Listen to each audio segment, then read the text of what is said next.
No, don't shoot, don't shoot! Kasie, step away from me. No, you don't understand. He's not the bad guy. He's got a bomb. No. Hello. Welcome back to another episode of NCIS, Season 21, Episode 3, Lifeline, Review and Breakdown. The episode begins in Paris, where the CIA is seeking Renard, a black hat hacker who faces jail time, but claims to have a secret significant enough to land in the deal. Renard has information about a domestic terror strike, so the CIA brings him to the United States to a safe house to get more information. Before the CIA can interview him, the house is assaulted, killing Renard and two other operatives. Meanwhile, Parker has created Walk a Mile Day, during which the team volunteers in various departments to learn more about NCIS. Magee isn't doing well in the motor pool, while Torres is working in accounting and about to jump off a building. However, Knight enjoys working with Louis in custodial and maintenance. Kasie is working as a dispatch operator in the contact center until the actual dispatcher leaves, at which point she receives a strange call from a man inquiring if the connection is secure, followed by gunshots. The team determines that the caller is Eric Webb, a former NCIS agent. Tim finds Webb's address, and Kasie begs to join along, citing Walk a Mile Day. When they enter the residence, they find several dead victims and are joined by the CIA. Webb calls Kasie again, and the two start to bond. Webb informs Kasie that before Renard was slain, he relayed an address, which Webb located. The squad discovers a deceased bomb maker and a bomb, but the explosive is missing. More and more evidence points to Webb, particularly after he takes Kasie from the diner. But when the crew finds them, Webb explains that he's been framed, and it turns out that his old buddy Harlan was behind the whole thing, plotting to blow up the CIA headquarters. Have you ever wondered what other departments do at NCI's headquarters while the team is solving crimes?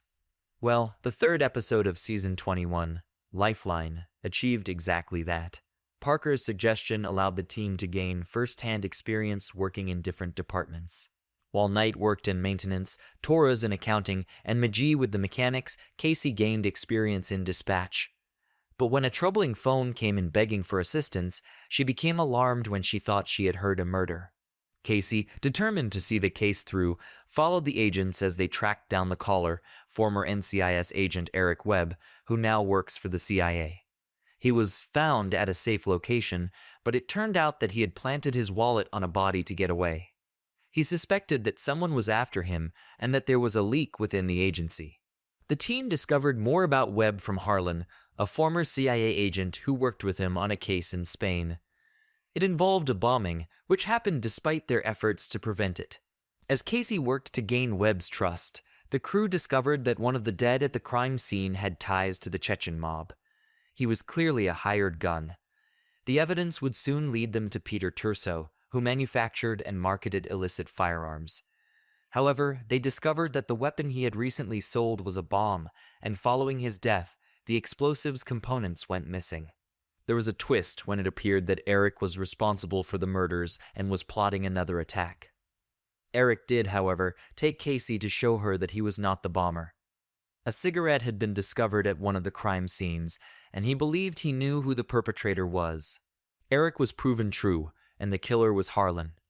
He had a sweetheart in Spain who was a victim of the attack, and he sought vengeance on the CIA before dying of cancer. Overall, this episode provided Kasie with an opportunity to shine outside of the lab. We got to watch the team having fun while also learning more about the people who worked at NCIS headquarters. It's not often that you get a behind-the-scenes peek at what happens other than solving crimes. It was especially good to see a fun show following such a sad episode the week before.